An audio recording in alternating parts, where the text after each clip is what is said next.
Syria ഒരു കത്തുന്ന ഇഷ്യൂവായി മാറി. ചില ആളുകളൊക്കെ പുറത്തു നിന്ന് ചിരിക്കുകയാണ്. എന്താണ് മിഡിൽ ഈസ്റ്റ് ഏഷ്യ, വെസ്റ്റ് ഏഷ്യയിൽ നടക്കുന്ന ഓരോ സംഭവങ്ങൾ. ഇപ്പോൾ ഓരോ റിപ്പോർട്ടുകളിപ്പോൾ പുറത്തു വരാൻ തുടങ്ങി. നിങ്ങൾക്ക് ഓർമ്മയുണ്ടായിരിക്കും, തയ്യിബ് എർദോഗാൻ, അതായത് ടർക്കിഷ് പ്രസിഡൻറ്റ്, അദ്ദേഹം ഇന്നലെ ഈ കഴിഞ്ഞ 2 മാസം 3 മാസം വരെ എന്തൊക്കെയാണ് പറഞ്ഞുകൊണ്ടിരുന്നത്? ഇസ്രായേലിനെ അറ്റാക്ക് ചെയ്യും, ഗാസയെ ഞങ്ങൾ സംരക്ഷിക്കും, ലെബനനെ ഞങ്ങൾ സംരക്ഷിക്കും. അന്നൊക്കെ ഞാൻ വളരെ കൃത്യമായിട്ട് പറഞ്ഞു, ഇയാളൊരു ഭൂലോക ഉഡായിപ്പാണ്. പിന്നീട് അയാൾ സ്വയമേ പറഞ്ഞു, ഇസ്ലാമിക രാജ്യങ്ങളുടെ ഗോഡ് ഫാദറാണ് ഞാൻ. അദ്ദേഹം തട്ടിവിട്ടതാ. അവിടെയൊക്കെ ടർക്കി കയറി ഇടപെടും. ഇപ്പോൾ ഓരോ റിപ്പോർട്ടുകൾ വരുമ്പോഴാണ് ഏറ്റവും വലിയ തമാശ. ഈ സിറിയയിൽ ഇപ്പം നടക്കുന്ന പ്രശ്നങ്ങൾ, അതായത് അവിടുത്തെ ഒപ്പോസിഷൻ റബൽ ഗ്രൂപ്പ്, അൽ താഹിർ ഗ്രൂപ്പ് എന്ന് പറയുന്നത്, അവരെ കഴിഞ്ഞ 6 മാസം കൊണ്ട് ട്രെയിനിങ് കൊടുത്തുകൊണ്ടിരുന്നത്. കാരണം നേരത്തെ ഇത് ഈ മുല്ലപ്പൂ വിപ്ലവത്തിന് ശേഷം ഉണ്ടായ സംഭവമാണ് ഈ സിറിയൻ സിവിൽ വാർ എന്ന് പറയുന്നത്.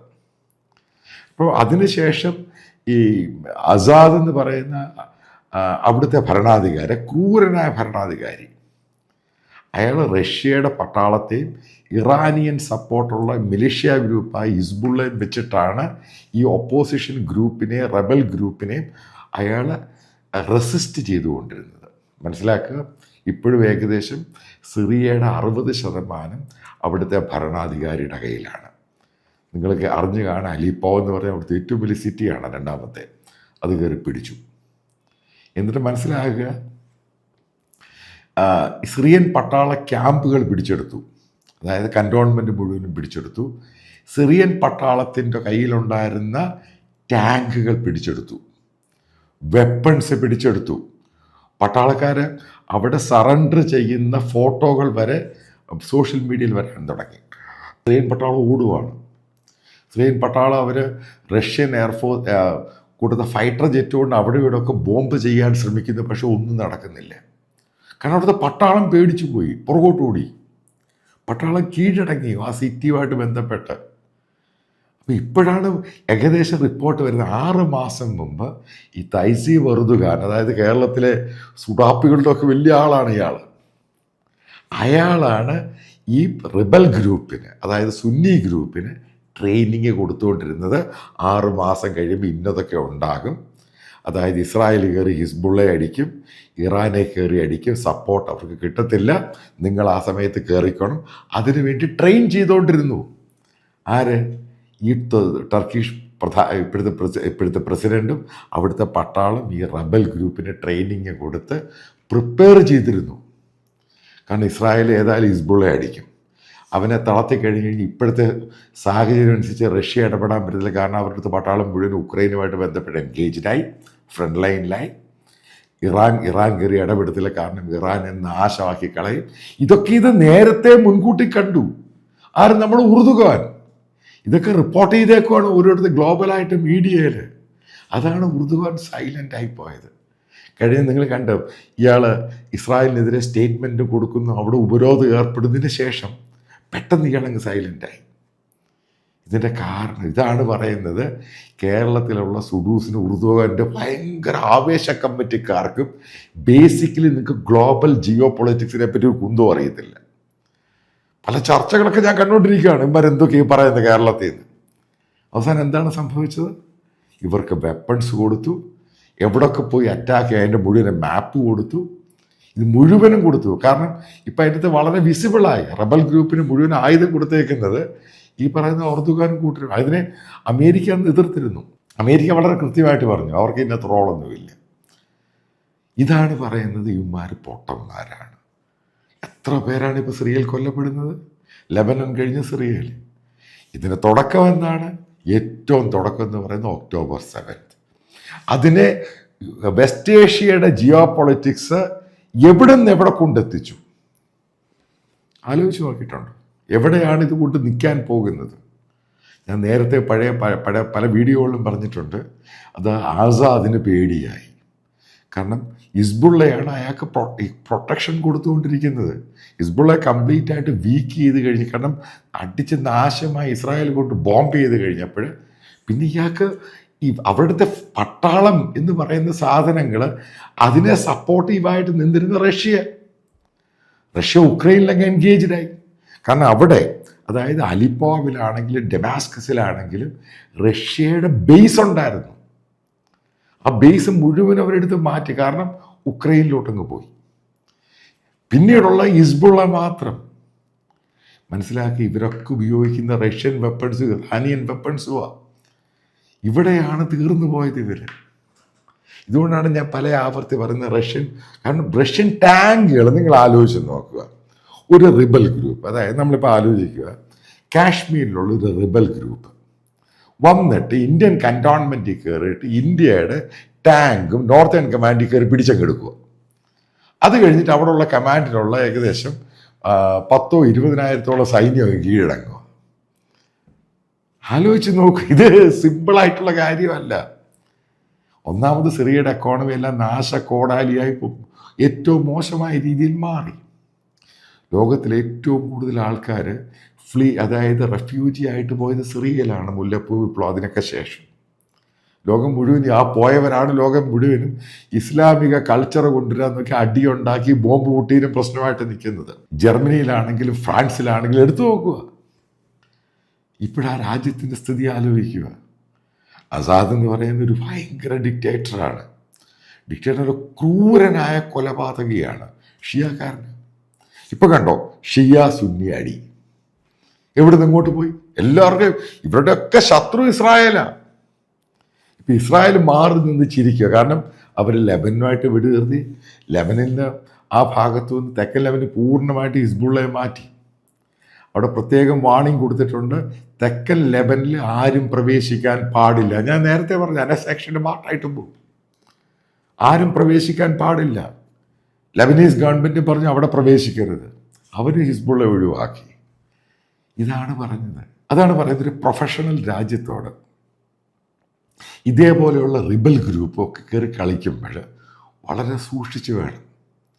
ഇതാരെങ്കിലും ചിന്തിച്ചോ ഇത് അവസാനം എവിടെ ചെന്നെത്തുമെന്ന്? ഒക്ടോബർ 7 ശേഷം 1 വർഷമേ ആയുള്ളൂ. അത് അവിടുന്ന് പോയി ഹൂത്തി കയറി, ഹിസ്ബുള്ള കയറി, ലെബനനിൽ കയറി, ഇറാനിൽ കയറി, അവസാനം രണ്ട് സിറിയയിൽ നിൽക്കുക. ഇനി അടുത്ത യമനിലോട്ടും പോകും.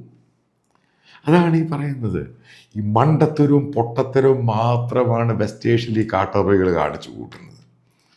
അവനും തമ്മിലടിക്കുക. അവർക്ക് ഒരുമിച്ചിരുന്ന് ഡിസ്കസ് ചെയ്തൊരു പൊളിറ്റിക്കൽ ഡയലോഗ്, ഇതൊരു സൊല്യൂഷൻ ഉണ്ടാക്കാൻ കഴിയുന്നില്ല. യുണൈറ്റഡ് നേഷൻ പല ആവർത്തി ഇവരോട് പറഞ്ഞതാണ്, നിങ്ങൾ അതിനൊരു പൊളിറ്റിക്കൽ സൊല്യൂഷൻ ഇവിടെ ഉണ്ടാക്കണം സിറിയയിൽ. അതിന് മുതിർന്നില്ല. എന്താണ് തുർക്കിയുമായിട്ട് സിറിയയുടെ ഇഷ്യൂ? തുർക്കിക്കെതിരെ അറ്റാക്ക് ചെയ്യാൻ അവിടെ ഭീകരപ്രവർത്തകർ സിറിയ നർച്ചർ ചെയ്ത് കൊടുത്തു. അപ്പോൾ അതിൻ്റെ ഭാഗമായിട്ട് നിങ്ങൾക്കറിയാവുന്നതാണ്, റഷ്യ സഹായിക്കാൻ വന്നിട്ട് ടർക്കിഷ് ക്യാമ്പിനെതിരെ, ആർമി ക്യാമ്പിനെതിരെ റഷ്യ ബോംബ് ചെയ്തു ഈ സിറിയയ്ക്ക് വേണ്ടി. ഇന്ന് പുട്ടിൻ്റെ സ്ഥിതി എന്തുവാ? അതിൻ്റെ പേരിലാണ് ടർക്കി ഉക്രൈനെ സഹായിച്ചത്, അവർ ഡ്രോൺ കൊടുത്ത് സഹായിച്ചത്. എവിടുന്ന് എങ്ങോട്ട് പോയി കഥ? അവസാനം പുട്ടിന് എന്തെങ്കിലും ചെയ്യാൻ പറ്റുമോ? അപ്പം ഇന്നലെ ഇറാൻ്റെ വിദേശകാര്യ വകുപ്പ് ഡമാസ്കസിൽ വന്നിട്ടുണ്ട്, ഫുൾ സപ്പോർട്ട്. അയാൾക്കൊന്നും ചെയ്യാൻ പറ്റത്തില്ല. കാരണം ഇറാനുമായിട്ടുള്ള ഇവരുടെ വെപ്പൺസിൻ്റെ റൂട്ട് മുതലും കട്ട് ഓഫ് ചെയ്തു. എന്നിട്ട് ഇസ്രായേൽ പ്രത്യേകം വാൺ ചെയ്തിട്ടുണ്ട്. അത് ഇറാനും വാൺ ചെയ്തിട്ടുണ്ട്, അവിടുത്തെ എയർപോർട്ടിനൊക്കെ വാൺ ചെയ്തിട്ടുണ്ട്. ഏതെങ്കിലും വിധത്തിൽ ഇറാനിൽ നിന്നും വെപ്പണുമായിട്ട് എയർക്രാഫ്റ്റ് വരുവാണെങ്കിൽ ഫയർ ചെയ്യും, ആ എയർപോർട്ടിൽ നശിപ്പിക്കും. കംപ്ലീറ്റ് ഐസൊലേഷൻ ഉണ്ടായി. അറേബ്യൻ രാജ്യങ്ങൾ എന്താ പറയുന്നത്? അതായത് പ്രത്യേകിച്ച് സൗദി അറേബ്യ ആണെങ്കിലും UAE ആണെങ്കിലും അവരത് കണ്ടിച്ചിരിക്കുകയാണ്. കാരണം ഈ സിറിയയാണ് ഒരു സമയത്ത് ഹൂത്തികൾക്ക് സഹായം ചെയ്തു കൊടുത്ത് സൗദി അറേബ്യയിൽ വെപ്പൺസ് അവിടെ, അതായത് ഹൂത്തികൾക്ക് വേണ്ടി വെപ്പൺസ് എത്തിച്ചു കൊടുത്തത്, അത് ട്രാൻസ്പോർട്ട് ചെയ്ത് കൊടുത്തത്. എവിടുന്ന് എങ്ങോട്ടാണ് ഈ ഗെയിം എല്ലാം പോകുന്നത്? അതായത് നമ്മൾ കാണുന്ന ഒന്നുമല്ല ഈ ജിയോ പൊളിറ്റിക്സിൽ സംഭവിക്കുന്നത്.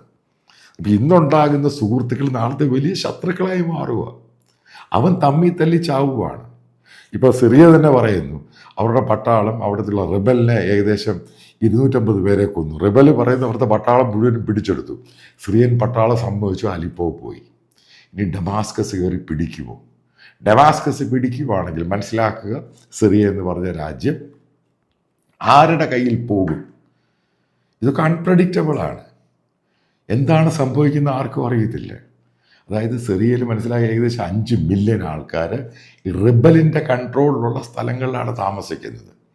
അതായത് സ്റ്റേറ്റിന് പവറില്ലാത്ത ഒരു രാജ്യമായി സിറിയ വളരെ വർഷങ്ങൾ കൊണ്ട് അങ്ങനെ ആയിപ്പോയി. ഈ ആസാദ് എന്ന് പറയുന്ന സുന്നികളെ ഏകദേശം 1.5 ലക്ഷം പേരെയാണ് വെടിവെച്ച് കൊന്നത് ഹിസ്ബുള്ള ഉപയോഗിച്ച്. കാരണം അയാൾ ഷിയ സുന്നി പ്രശ്നം ഉണ്ടായി കൊടുത്തു. ഇപ്പം ഷിയ വിഭാഗക്കാരനായ ആസാദിനെ സഹായിച്ചത് ഇറാനും ഹിസ്ബുള്ളയോ. ഇതേ പറഞ്ഞുള്ളൂ. നിങ്ങൾ ജൂയിഷ് കമ്മ്യൂണിറ്റി ക്രിസ്ത്യാനിയൊക്കെ കുറ്റം പറയുന്നത് കേരളത്തിലെ സുഡൂസ് ഇവിടുത്തെ ചാനലും ഒക്കെ. ഇത് നീ ഇത് അടി ഉണ്ടാക്കുന്നത്. എന്താണ് പാകിസ്ഥാനിൽ സംഭവിച്ചത്? പാകിസ്ഥാനി ഷിയ സുന്നി അടിയ, അതിൻ്റെ അകത്ത് അമേരിക്കൻ ജൂതന്മാരെവിടെ ഉണ്ട്? ഇത് നീ തുടങ്ങി നീ തന്നെ അവസാനിപ്പിക്കുന്നു. അവസാനം ആലോചിച്ച് നോക്കുക, വെസ്റ്റ് ഏഷ്യയിൽ സമാധാനം ഉണ്ടാവുമോ? ഇവരല്ലേ തമ്മിലടിക്കുന്നത്? സമാധാനം ഉണ്ടാവുമോ? ഇതേ ഞാൻ പറഞ്ഞുള്ളൂ.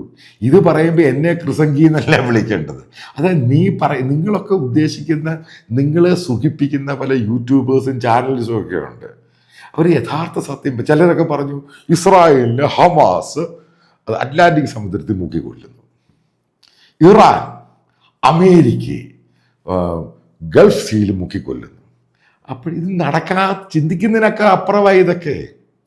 പിന്നെ ഇവിടെ എന്തൊക്കെയായിരുന്നു തള്ളല്? ഇറാൻ ഇസ്രായേലിൻ്റെ ഫ്ലൈറ്റുകൾ മുഴുവനും അടിച്ചിട്ടു. എന്തൊക്കെ പൊട്ടത്തിലാണ് വിളിച്ച് പറഞ്ഞേ. അപ്പോഴാണ് മനസ്സിലായത്, ഇത് നിങ്ങൾക്ക് ഇത് മതി, കേട്ടാൽ മതി, നിങ്ങൾക്ക് യാഥാർത്ഥ്യം അറിയണ്ട. യാഥാർത്ഥ്യം എന്താ? നിങ്ങൾ വളരെയധികം പേർ ഉറുദുകാരെ പൊക്കിപ്പിടിച്ചുകൊണ്ട് നടന്നു. അയാളാണെന്ന് സിറിയക്കിട്ട് ഒടുക്കലത്തെ പണി കൊടുത്തേക്കുന്നത്. അപ്പം ഇവിടുത്തെ ഇസ്ലാമിക പ്രശ്നം, ഇസ്ലാമിക സ്റ്റേറ്റുകൾ തമ്മിലുള്ള അടി ഒരിക്കലും തീരാൻ പോകുന്നില്ല. എന്നിട്ട് മതി മറ്റുള്ളവനെ നിങ്ങളെ നന്നാക്കാൻ. അത് നിങ്ങളൊന്ന് ശരിയാകുക. അപ്പം ഇതിൻ്റെ അകത്ത് ഏറ്റവും വലിയ പ്രശ്നം എന്തോ ഉണ്ടായേക്കുന്നത്, ഈ ഇസ്ലാമിക മതത്തിനകത്ത് റിഫോംസ് ഇല്ല, റിഫോമിസ്റ്റുകളില്ല. സമാധാനം എന്ന് പറയുന്ന സാധനം ഇതിനകത്തില്ല. ഒരുമിച്ച് സഹോദരനായിട്ട് കഴിയണം എന്നുള്ള സാധനം ഇവർ പറയുന്നില്ല. എല്ലാം ഡിക്റ്റേറ്റേഴ്സ്, ഭരണം വേണം, അഴിമതി വേണം, ഇത് മാത്രമാണ്. അതുകൊണ്ടാണ് ഇതൊക്കെ അവിടെ സംഭവിക്കുന്നത്.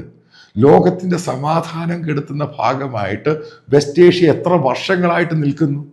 അതിനറുതി ഉണ്ടായിട്ടുണ്ടോ? ലോകത്തെവിടെങ്കിലും ബോംബ് പൊട്ടിക്കഴിഞ്ഞാൽ ഇവിടെയുള്ള ആൾക്കാരുകളാണ് അതിൻ്റെ അത് ഏറ്റവും പ്രധാനം. അതിൽ നിന്ന് പടർന്നു പോയ പാകിസ്ഥാൻകാരും ഇവിടെയൊക്കെ ആരാണ്? ഇതാണ് റിഫോംസ് എന്ന് പറയുന്നത്. ഈ റിഫോംസ് സംഭവം ഇതിനകത്ത് കൊണ്ടുവരാൻ ഇവർ ശ്രമിച്ചില്ല. അവർ ഇറാൻ കൈവെട്ടും കാല് വെട്ടും തല വെട്ടും എന്ന് പറഞ്ഞു നടക്കുന്നു, മറ്റവർ അപ്പുറത്ത് വെട്ടുമെന്ന് നടക്കുന്നു. അവസാനം കണ്ടോണം, ഇത് നിങ്ങൾ തമ്മി തല്ലി ചാവുന്നു, മറ്റുള്ളവൻ്റെയൊക്കെ കണ്ട് ചിരിക്കും. ഇപ്പം അതിനകത്ത് എവിടെ ജൂതൻ്റെ കളി വന്നേ? അവിടെ എവിടെയാണ് ക്രിസ്ത്യാനിയുടെ കളി വന്നത്? അവിടെ RSSകാരുള്ളത്. നീയല്ലേ തമ്മി തല്ലുന്നത്? നിനക്കതിന് പരിഹാരം ഉണ്ടാക്കാൻ പറ്റില്ല.